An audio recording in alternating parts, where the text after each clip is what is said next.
stuck on husband and you're all just really intrigued, I know. Okay. Husband, said Lady Thalia, speaking quietly, you know I am not a faint-hearted woman. That is correct, is it not? I have never found you anything but courageous and firm. I am pleased to hear that. Then perhaps you will understand that it is not mere lack of courage that prompts me to say that I am most uncomfortable with this pursuit. I do not like it either, said Tiamak, but the fact remains that something in front of us is bleeding. He lowered his torch. Drops of blood gleamed with reflected light. Since there is a good chance that whatever is bleeding is the same thing that has tried several times to kill us, I want to find it while it is wounded. And perhaps also we will find the way out as well. You see, that is just my point. She was still whispering, but Tiamak could tell that she was on the verge of getting louder, so he stopped and waited. We are following something that has tried several times to throttle us, she continued. You have said several times that you think whatever it is may also be responsible for the numerous traps we have so far evaded, mostly by luck. And by bundling ourselves up like canope trolls, he said. That has been much help, at least with the poisoned needles littered about the place. This is no beast, she said. We know that. It has made traps, and it also seems to be using levers and winches to change the paths here under the castle. That is a thinking creature. I cannot argue with that. In fact, I think I was the one who first suggested it. She let out a long, exasperated breath. I want to go back to the safe place we found Tiamak. I'm tired and frightened. I do not want to come upon that thing if it is wounded, whatever it is, madman or clever beast or something worse. Neither do I. Still, if we know where its lair is, we can at least avoid that spot. And if we find it dying, well, then perhaps we can finish it off. You think it was caught on one of its own envenomed spikes? I don't know. I thought I saw something else just before the light blinded me.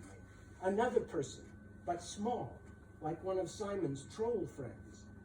There are no trolls left in the castle, she said, just remembering to keep her voice low. And Passavalis would be searching for us if he believed we were down here, beneath the castle.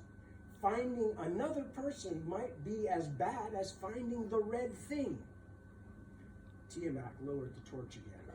Ah, he who always steps on sand appears to have deserted us, he said sadly. See, the drops are getting smaller. It was a minor wound, it appears. He took another few steps, bending low to the ground. And now they have stopped altogether. Then let us go back now. Tiamak raised the torch and peered at a vast wall of close-packed dirt and soot-covered stones. I think we must be close to the base of Hjelden's tower, he said. See, there is what looks like the great foundations of the inner bailey wall. We must be somewhere under the southern gatehouse. Hjelden's tower! Thalia was horrified. That cursed spot! That is the last place we should seek. The Red Wizard's old haunts. And we seem to be chasing his ghost. She made the sign of the tree. I am not superstitious in that way, my dear, he said. But neither am I completely without fear. That is why I have my knife and torch. And you have that heavy piece of wood that you have been clutching so tightly for so long. Do not tease me, Tiamak. I am not in the mood. We have followed this bleeding phantom too long. Do you still know how we can find our way back to our camp? It is not much of a camp, he pointed out. Everything we brought down, we still carry on our backs or in our purses. It is a place where we were untroubled by the terrible thing that lives down here, she said flatly. Tiamak, come back. Where are you going? Just a little farther, my dear. I see an opening at the end of the corridor. Oh, you man, she heard to catch up to him. Just because I left the church and my order to marry you does not mean I cannot divorce you. I do not accept Mother Church's authority to yoke me forever to a madman. He stopped, gesturing for her to come close.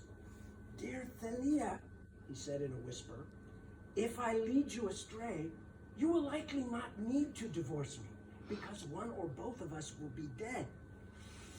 Now, please just stay silent while we explore this chamber, or whatever it is. Then afterward, I promise I will be led by you back to our previous camp or anywhere else. She gave him a look that could have set the contents of an alchemical flask boiling, but then lifted the piece of wood back onto her shoulder and followed him along the corridor.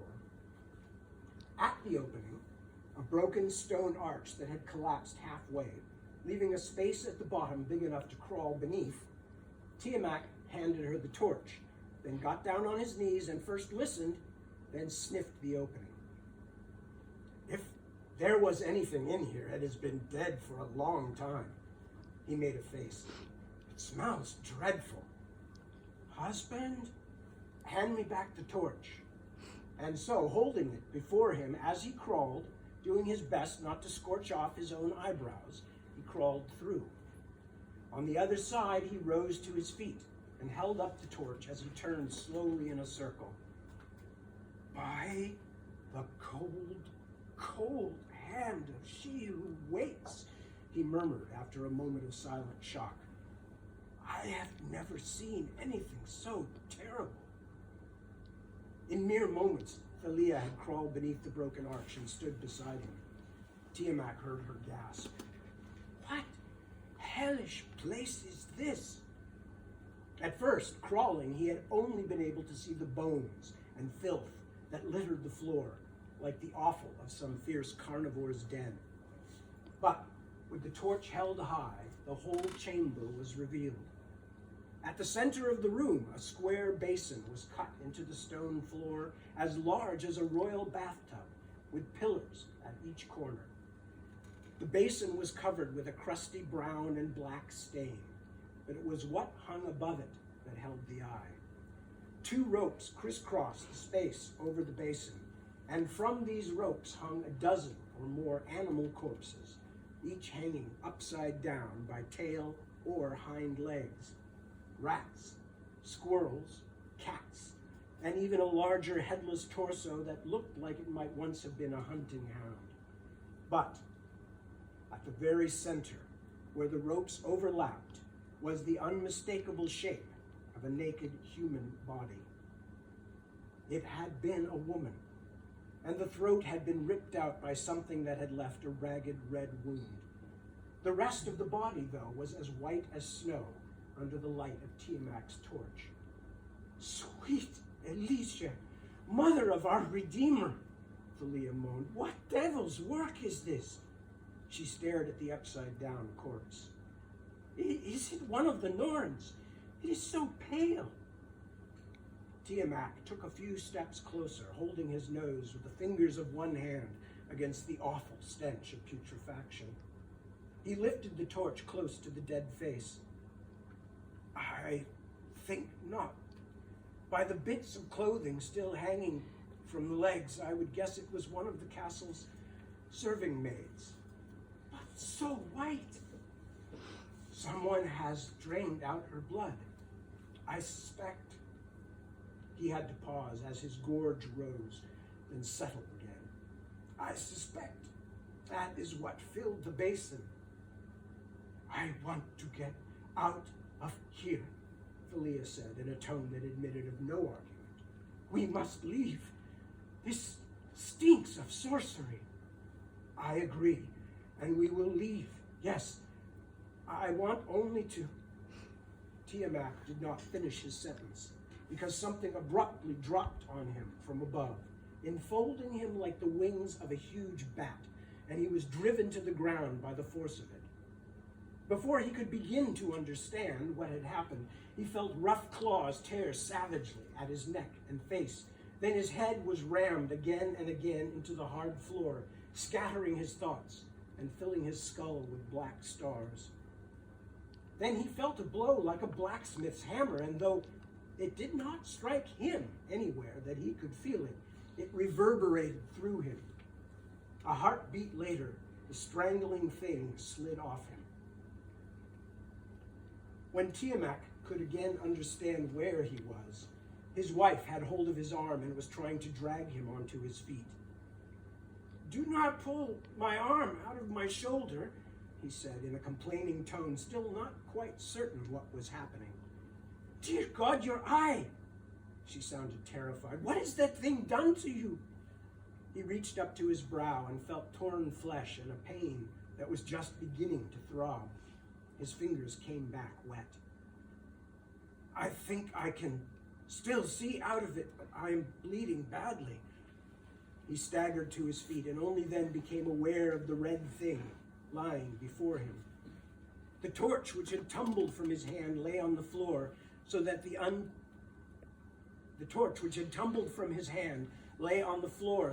unmoving shape was half lit, half in shadow. "I hit it as hard as I could," Thalia said. "I smashed its head in. I think I killed it." "I hope so. If not for the heavy cloth around my neck, it would have torn out my throat. But I am bleeding there, too." Still groggy and unsure, Tiamak almost fell over before he managed to retrieve the torch, then stood, swaying over the ragged red thing that had attacked him. His wounded eye had now swollen closed, and blood from his face and throat spattered on the ground. "Oh, husband, you are badly hurt."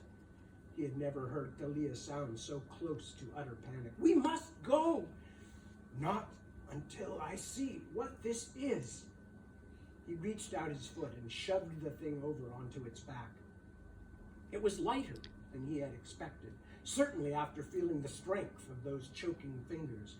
And despite his earlier words against superstition, Tiamak was all too ready to discover that his wife had knocked down some demon. He leaned over and flicked the hood of the ragged garment out of the way, then lowered the torch so he could see, revealing a grotesque face smeared in red and brown, and a sagging mouth with only a few teeth, but those few had each been scraped or filed into points. It was horrible, but it appeared to be human. "Are they who breathe darkness?" Tiamak said in soft astonishment. "I think it is a woman." "A woman? Who is she?" "How would I know, wife? She is covered all over in dried blood. I think she bathed in it." His gaze flicked back to the basin and the string of corpses hanging over it. "Oh, gods of my people," he said, "this is a terrible place. And all this time we were living only a few steps above it all. All this time. We have to leave this place," she said, "and do not even think of hauling that stinking corpse back to our camp so you can examine it, though I do not doubt you would like to." Tiamak was kneeling beside the body now, turning the head from side to side, so that even with only one eye working, he could see the profile, the prominent nose and chin. When the thing's hood fell back, he saw that the scalp was shaved. Who could it be? He wondered aloud. It almost looks as though she imitated the Red Priest himself. But it is not Priorites. Again he stopped, because this time an idea had seized him. "I think I know who this was. Tell me after we have left," his wife said. "Your wounds must be foul. They need cleaning. And this place sickens me. I do not want to stay another moment." But Tiamak was deep in thought and continued speaking as though he had not heard her. When Pryrates came to the Hayholt, he brought a servant with him, a woman named Munshazu. She is listed in the household accounts once or twice. She lived in Yeldon's tower, and I presume acted as cook and maid for him. She was never seen or heard of again after the Storm King's War and the fall of Green Angel Tower. It was assumed she had died in those last hours, as so many did, but her body was never found. A tremor shook the walls around them. A scattering of dust and a few small stones fell from above. Husband? It is just an earth shake, he said, looking down at the motionless, rag-draped body curled against itself like the shell of a dead spider. I suspect that this is what has been living down here, he said. The she-thing that has killed so many animals and people, and has bathed in their blood as well. He stared at the gaunt, red-smeared features.